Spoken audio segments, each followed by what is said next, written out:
Ayun, good morning, good afternoon, and good evening po muli. Ito muli ang inyong lingkod, Batang Elio guys. And tayo naman po ay magbibigay ng reaksyon regarding nga po sa formal na pagsasampa ng kaso po ni na Kuya Val, ni na Biancy, and si Tatay Biran. And knowing guys na si Kuya Val dati ay talagang hanggat maaari ayaw niya sampahan ng kaso itong si Tatang, kung tawagin, no? Dahil nga po ang mga tinutulungan talaga ni Kuya Val ay mga senior and kaya ayaw na ayaw sana niya, kanya nga lang talagang medyo sumobra na at hindi siguro medyo lang kung talagang at talagang sobra-sobra na po yung mga ginagawa pa po niya, no? Lalong-lalo na po sa pamilya ni Biancy at kay Biancy mismo dahil ito ay isang minor de edad. And yun na nga po guys, matapos po magsampa ng kaso, itong sina Kuya Val ay nag-live po muli itong si si Tatang at kapansin-pansin dun guys na parang nag-iba bigla ang ihip ng hangin, no? At parang halos ayaw na niyang banggitin ang halos ayaw na niyang gawin yung kanyang dating ginagawa na sobrang panlalait or panlalait po sa pamilya ni Biancy. At yan po ay ating mapapanood at yan po ang ating bibigyan po ng reaction. Ang gusto ko po kasi guys may video para meron po tayong talagang resibo. So yan, samahan po ninyo ako and huwag po nating kakalimutang suportahan ang buong Team Kalingap sa pangunguna po yan ni Kuya Val Santos Matubang, Ate Ed The Vlogs and Kalingap Rap, and ganoon na rin po suportahan din natin ang ating mga kapwa reactors na patuloy na lumalaban po para sa kapayapaan ng pamilya ni na Biancy. And syempre guys, mega love shoutout po sa lahat po ng aking mga subscribers. So yan, let's go!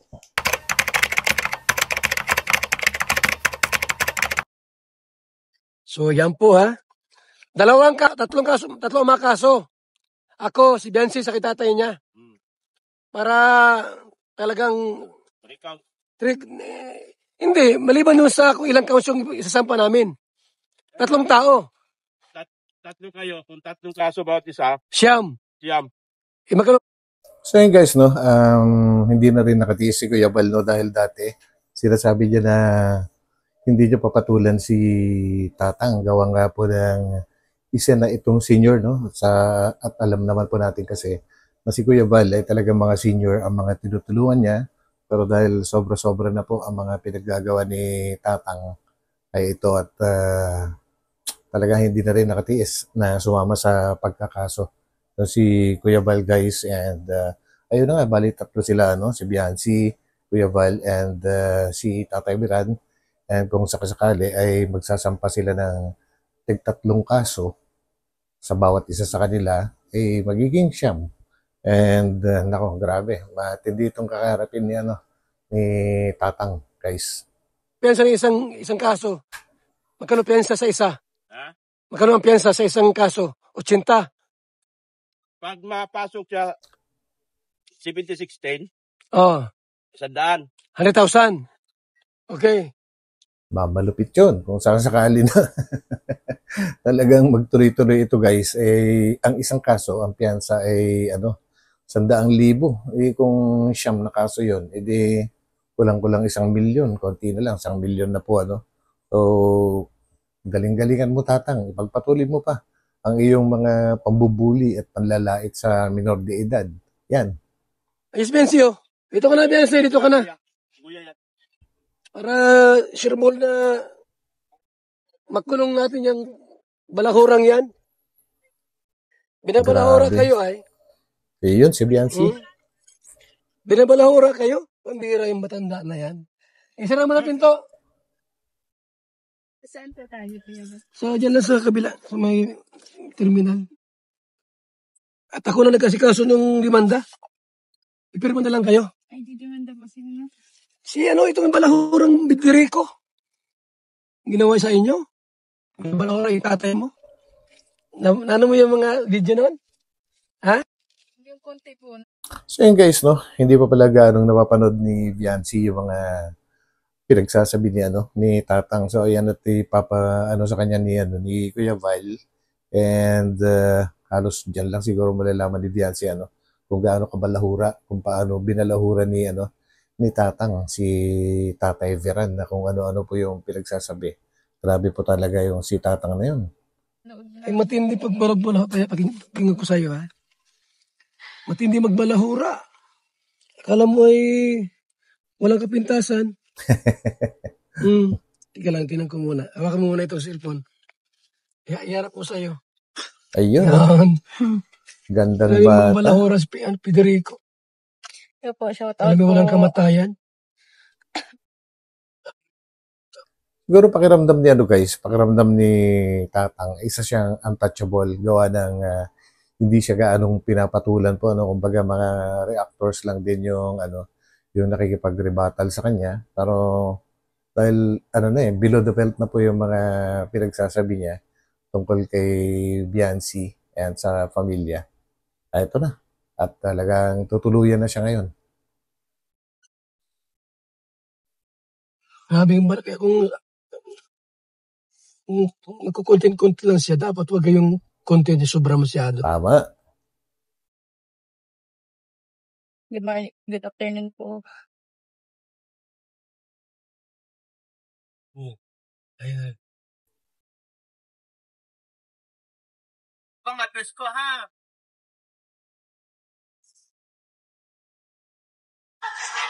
Parang bakla po magsalita. Pag na, Binahura ka ng binahura gusto. Grabe grabe nga po magsalita. yan ay. Hmm? Ang tanda na po, parang walang pinagtandaan maga. Natawa naman ako sa sinabi ni Bianci, guys, para daw bakla kung magsalita si Tatang and matanda na walang pinagkatandaan. Well, totoo nga naman. Dahil normally, sa mga ganyang edad na po, ay talagang naglalay-low na. Kumbaga, halos puro kabutihan na lang ang ginagawa dahil hindi naman lingid sa atin na yung mga ganyang edad malapit-lapit na talaga at anytime pwede nang kunin sa kabilang buhay po Kaya lang itong si Tatang wala Iba talaga 'to. Parang isang aso na kahol ng kahol na wala namang kinakahulan. Yan. Si Fernando Batalero, hoy. Ayos ah. Hirap mo dyan. Hoy, Fernando Batalero. Tunay ka ba? Bakit mga pinagsasabi mo sa anak kong si Bianci? Baka masukasuhan ka sa pinagsasabi mo. Umayos ka. Umayos ka lang. O bakit? Kakasa ka? Grabe. Tao pa. Yan guys yung minsan kasi sa isang live ni Tatang po hindi na rin nakatiis si Tatay Venerando. Baga nag-comment siya na yun nga na umayos ka at baka mademanda ka sa mga pinagsasabi mo dahil sobra-sobra na nga po syempre bilang isang ama talagang masasaktan yun kung yung anak naman po niya na minor de edad, number one doon, minor de edad, binabaluhura na isang gurang, di ba guys? Parang ang pangit talaga. Ito naghahamon na itong si Tatang. Kakasa ka, punta ka dito. Grabe po Bakit hindi siya ang pumunta doon sa lugar ng hinahamon niya, di ba guys? Kakaiba. Anong Fernando? Si Pagate! O bakit? Kakasa ka? Grabe. Kakasuhan mo ako? Ang bira yan. Makakasuhan ka na daw po. Nagtanong pa kung kakasuhan. Papunta na nga sila. Papunta na sila sa Cybercrime Division. Kakasuhan ko rin siya kasi inabaran na. Ikaw kayo, Sino ko to sa'yo? Tingnan lang natin. Sige. Si Pate, kumakasa. Sabi ni Fernando. Ha? Lalaban o kakasa? Sabi ni Fernando Batalero. Umayos ka sa mga pinagsasabi mo sa anak kong si Bianci. Baka makasuhan ka. Sa pinagsasabi mo, umayos ka lang. Bakit? Kakasa kayo? Subukan nyo. Grabe. Habang bagalo. Okay ng tatay niyo. And kaya naman kakasuhan din ni Kuya Val guys may ginawa silang isang matindi po inedit po nila yung picture ni Kuya Val, pinalaki po yung suso tsaka yung niya At kung mapapanood niyo po yung live ni Kuya Val ay allegedly ang gumawa daw nun ay si Yen.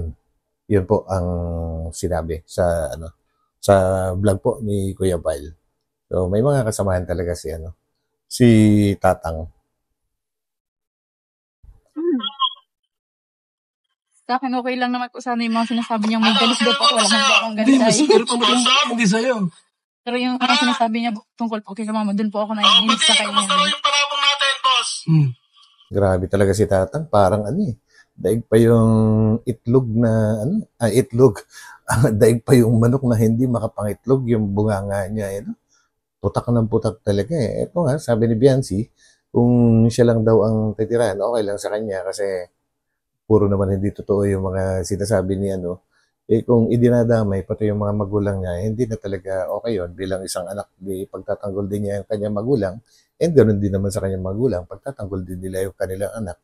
Pamilya po yan, di ba? Ay, yayabang nyo? Aba?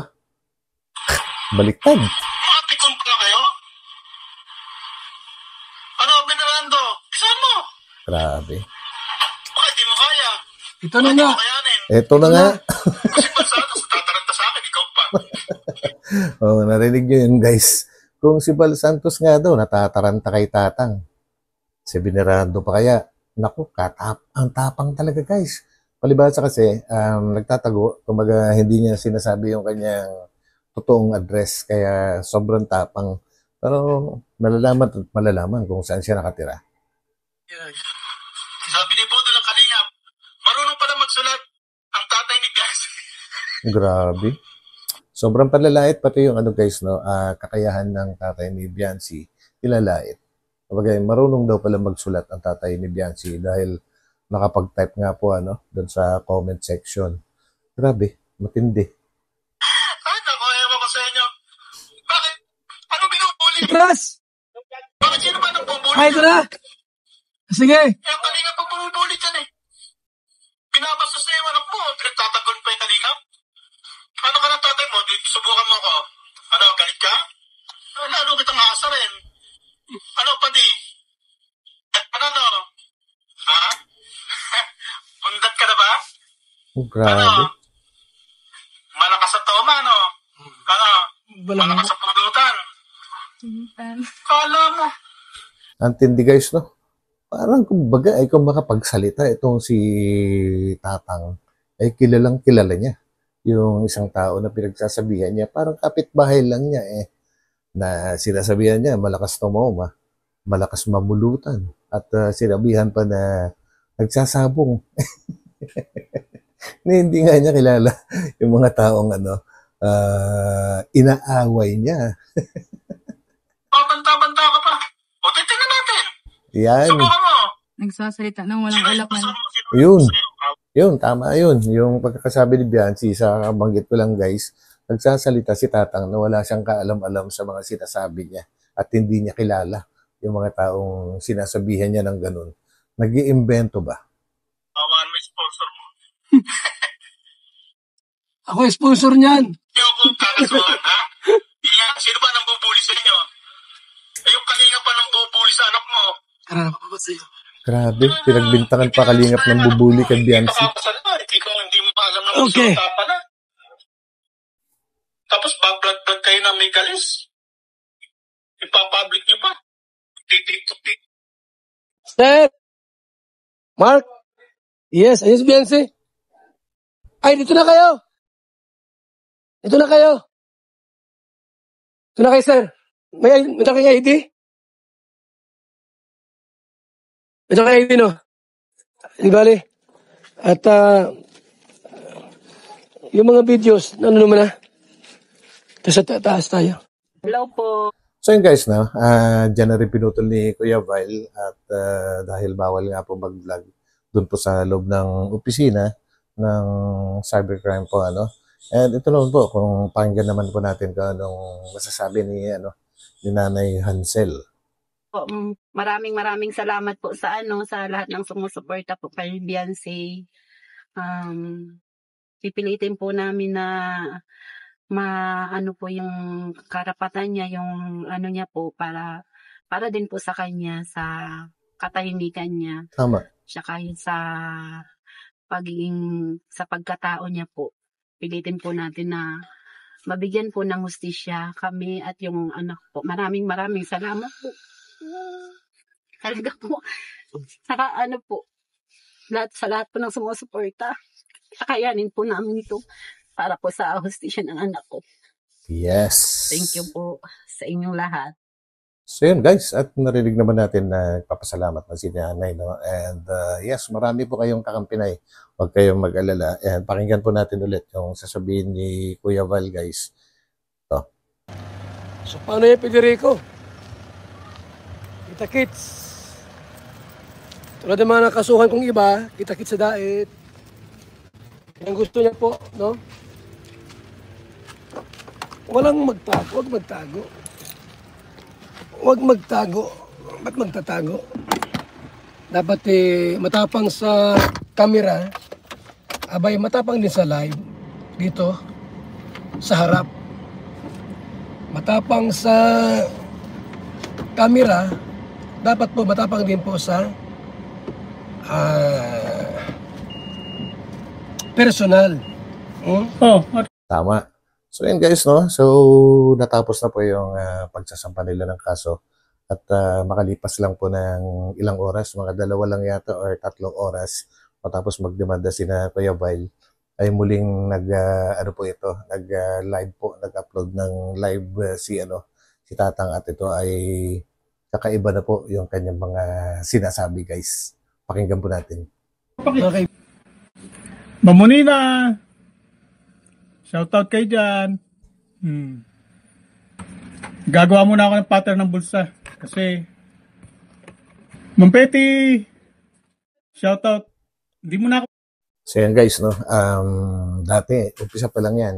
Nagpuputak na kagad na binabanatan na niya kagad yung pamilya ni Biancy. Pero ngayon, iba po ang kanyang topic po, gagawa daw siya ng pattern ng bulsa. Ng pantalon siguro, uniform. So yan, pakinggan pa po natin. No? Nagagawa akong pattern eh. Yan. Nagagawa ko ng pattern ng bulsa. Sabi ko nga, hindi muna ako makapag-live kasi sabi ko busy ako. So yun guys, parang parang hindi niya naririnig yung kanyang sariling sinasabi na hindi raw muna siya makakapag-live. Ayan, naka-live po siya habang sinasabi niya na hindi siya makakapag-live muna. Dahil busy nga daw siya. And wala na guys. Tumigil na siya sa kakaputak, sa panlalait at sa pambubuli sa pamilya po ni Biancy. Iba na. Busy na nga daw siya. Busy na bigla. Di ba guys? Hindi ko muna masikaso sa YouTube kasi tumanggap nga ako ng di ba sinabi ko sa inyo na may tanggap akong trabaho? Grabe. What? Grabe talaga si Tatang. Dalawang oras lang matapos na makapagsampa ng kaso si Kuya Val, bigla na siya naging busy. And guys, take note, 200 daw na piraso yung kanyang tanggap na tatahiin. Wala siyang panahon na masikaso ang YouTube, pero asan ba siya? Nasa YouTube. 100 pieces, Rust. In 2 weeks, kailangan mayari ko. So yun guys, sa loob daw ng 2 linggo, kailangan mayari niya. So ibig sabihin, nag-umpisa nung sinasabi niya, nag-umpisa nung na gumagawa na siya, ay hindi na niya nabanggit ulit. Hindi na niya nalalait ulit ang pamilya ni Biancy. So 2 linggo daw niyang gagawin. So ibig pa sabihin nito 2 linggo din siyang mananahimik. Malalaman natin yan bukas o kaya sa makalawa kung ano ulit mga sinasabi nito. Actually yung mga yung mga ibang videos niya na na nanlalait talaga siya. Prinibate niya siguro. It's either prinibate or binura na niya. Kanya nga lang wala rin kasi na-screen record na po ng Kalingap. So wala na siyang magagawa doon, 'di ba? Swerte itong mga kalabang ko na to eh. Medyo Hindi mo na sila makakatikim sa akin ng rebuttal eh. Swerte daw guys ang mga kalaban niya. May kalaban ba to? Di ba siya yung ano? Di ba siya lang naman yung kumakalaban? Kumbaga nagtatanggol lang naman ang Kalingap. Kumbaga nagre-rebut, sumasagot sa mga paratang niya at sa mga sinasabi niya, yung mga pambabalahura niya ba? Tapos ngayon may kalaban daw siya. Wala siyang kalaban. Siya lang yung nakikipag-away. Talaga to, no? Oh, content lang kayo dyan. Basta ako, dito lang, antay-antay lang. So, ang lambot na ng boses. Mag-aantay na lang, may antay-antay lang daw si Kai. Sana ba inaantay kaya nito? Sumpi na. Dahil 3 beses po yan na padadalan guys eh. Kapag once a week. Pwede rin namang twice a week. Depende. Pero normally, once a week po yan. Hanggang 3 beses. Pagka hindi pa rin siya nagparamdam, pagka lipas ng 3 supina, na po, kikilos na po ang kumbaga hanapin na po siya. Yan. Oo, punta ako doon. Sige. Sige kamo, punta ako doon. Sige. Pero sa ngayon, busy muna ako. So yun na guys. Sa ngayon, busy muna ako.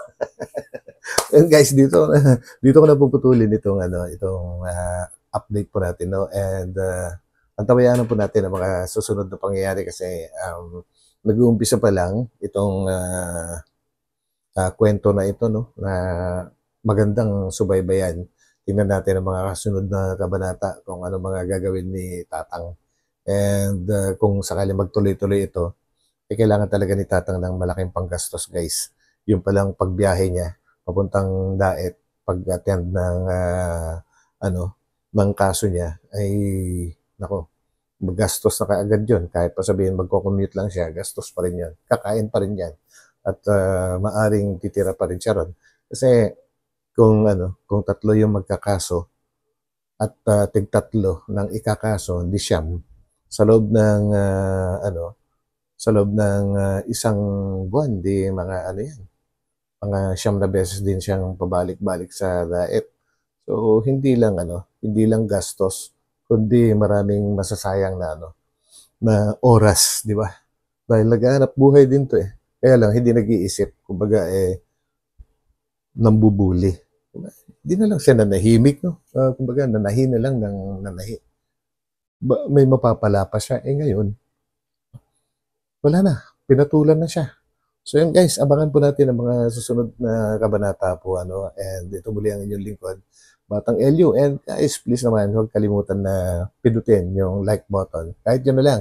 Kahit kalimutan nyo na po yung subscribe button. And syempre, pag sinipag kayo, papindot na rin po yung subscribe button sa mga hindi pa po nakakapag-subscribe. So yan, God bless po sa lahat. And magkita-kita po tayo ulit sa aking susunod na upload. So pansamantala, papaalam po muna ako guys. Bye-bye.